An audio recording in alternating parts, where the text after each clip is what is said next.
Hop, ayan po, magandang umaga sa inyong lahat. Alas 10:32 ng umaga dyan sa Pilipinas. Kamusta po kayong lahat mga kababayan? At eto na naman po, panibagong live stream na naman po ang gagawin natin mga Boss Chipamo Sir. At atin pong bibigyan ng reaksyon ang mga bagay-bagay dito po sa politika sa Pilipinas mga Bossing Chipamo Sir. Kaya kung yan yung porte at gusto nyong pag-usapan sa araw-araw, no, pag almusal ninyo, pag pananghalian ninyo, pag hapunan ninyo, wala kayo ibang gagawin. Para lagi kayong updated, pindutin nyo lang po yung subscribe button upang sa ganon, lagi kayong ino-notify ni YouTube pag nag-uumpisa na po tayo ng ating mga talakayan, mga Bossing Chipamo Sir, no? At syempre, mga kababayan, dahil yung iba dyan, talaga namang todo ang suporta dito sa ating channel. At kanina pa ho, naghihintay dyan sa ilalim. Shoutout na po natin yung mga nandyan po sa ilalim, no? Nandyan si Abing Sulit.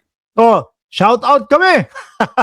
Nandyan si Marge ng Cereza po, si Aurelia Adena, si Shiro Kansaki. Mamaya magtatanong yan, live ba ito, Boss Mark?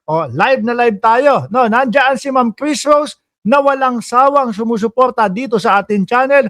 Buong Cereza Force family. Rose Bataykan, nandyan din po. Sino pa nandyan? Sa ibabaw, si Maki Kwan, nakita ko yan kanina doon sa isang vlogger na sumusuporta kay Pangulong Bongbong Marcos. Kasi ako mga kababayan, talagang umiikot ako at nakikinig din po ako nung ibang mga vloggers. No po? Suportahan po natin sila, lalong-lalo na po yung talagang mga sumusuporta kay Pangulong Bongbong Marcos. Nandiyan si Jane Wanson, si Ma'am Delia Rosario, Edgardo Ordiz, sino pa sa taas dyan? Si Viola G, si Annalisa Oso, yung founder ng Cereza Force, hindi ko pa nakikita, mamaya nandyan na yan. Ano? Sino pa? Si Chelsea Barrios. At isa na lang. Tapos mag-umpisa na ho tayo mga kababayan. Isa na lang sa ilalim, si Ma'am Neng Gigi nakita ko at si Annalisa Ancheta at si P. Wagner ng Pennsylvania. Game ho mga bossing. Umpisahan natin ito, mga kababayan. Dito po kay Mima Alicia po, mga bossing. Okay? So, dito, leles ko lang yung reaction ko. Total naman po, mga Boss Chipamo Sir, yung kaibigan nyo, kapatid natin, na si Takeru Miyamoto ay ilalahad niya po, mga Boss Chipamo Sir. Yung buong kwento at yung, kumbaga sila po talaga yung mga first-hand information no? Kaya kung meron ho kayong mga nakikita, Sir Sunny Reyes, kung meron po kayong mga nakikita na ibang istorya, alam niyo naman po, yung mga vlogger, mahilig pong gumawa ng kwento. Nakita mo nga yung ugali ng mga DDS?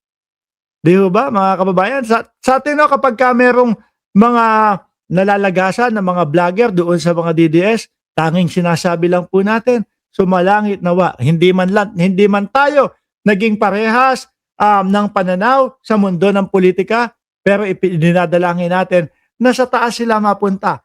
Pero eto mga DDS, mga walang ya, gusto na po yata mga kababayan na maging normal na kapag ka ikaw ay hindi kampi sa Duterte,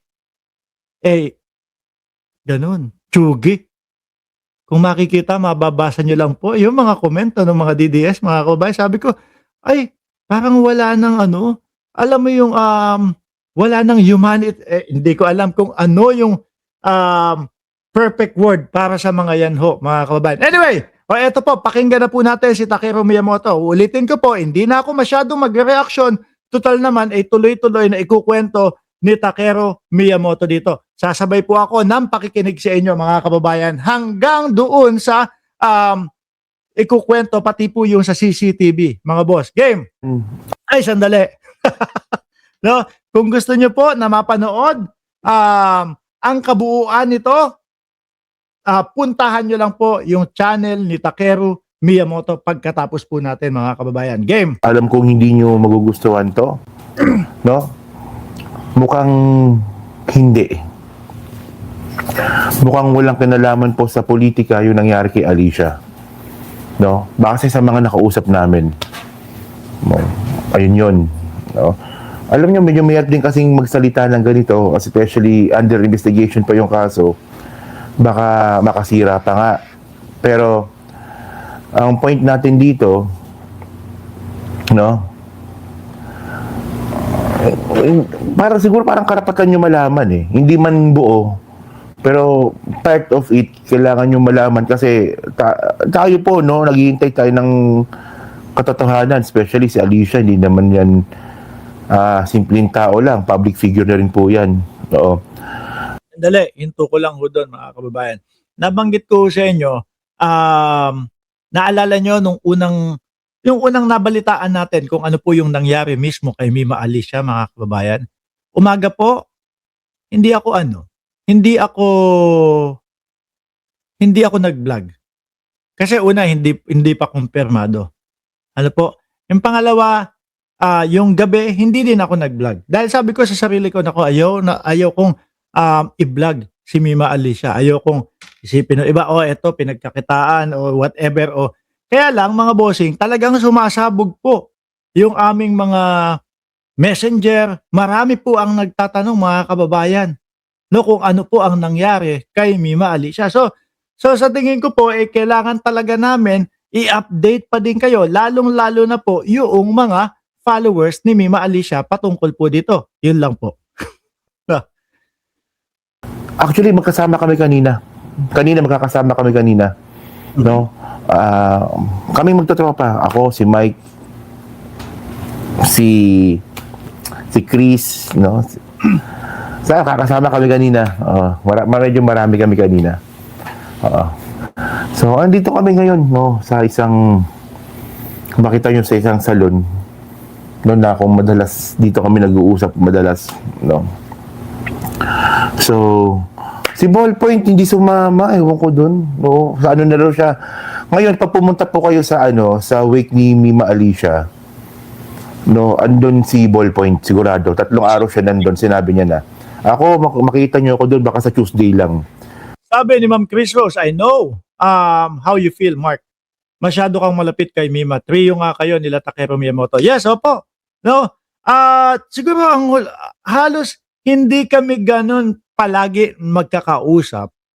Pero meron nga kaming MTM, di ba? Mima Alicia, Takeru Miyamoto at Mark Ramos, mga kababayan. Hindi kami ganun kalaging magkakausap.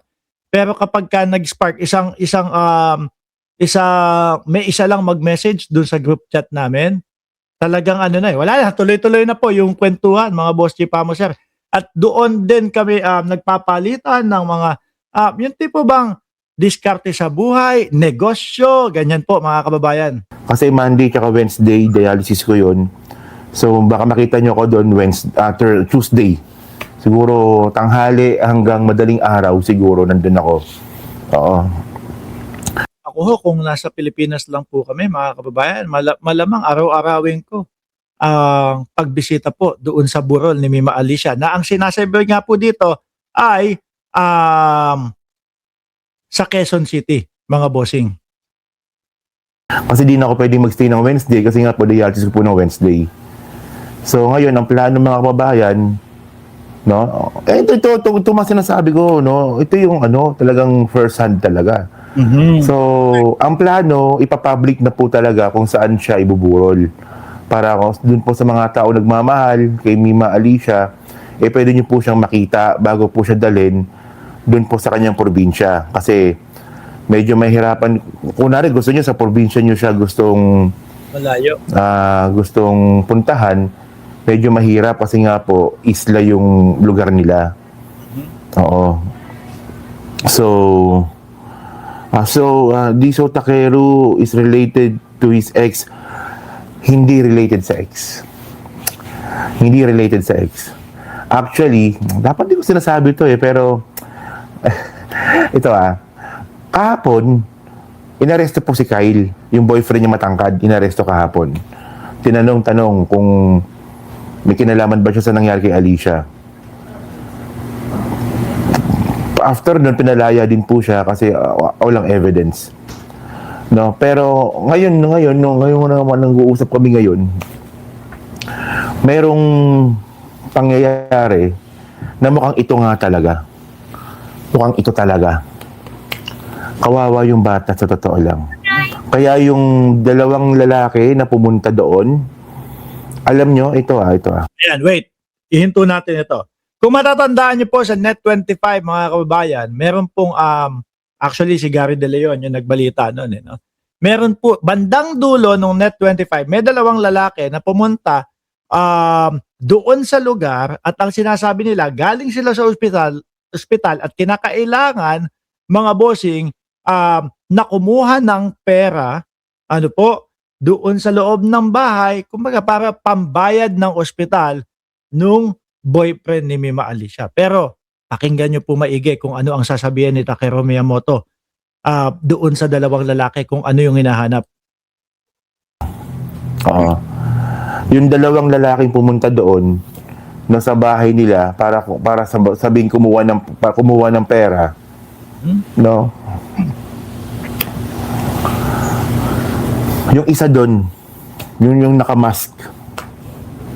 No, ayun ang dapat tanungin. Yung ba sasabing siya yung involved, pero kailangan Hinto natin si Takeru Miyamoto. Puntahan lang natin ito mga kababayan para may idea tayo kung sino yung sinasabi niya, no?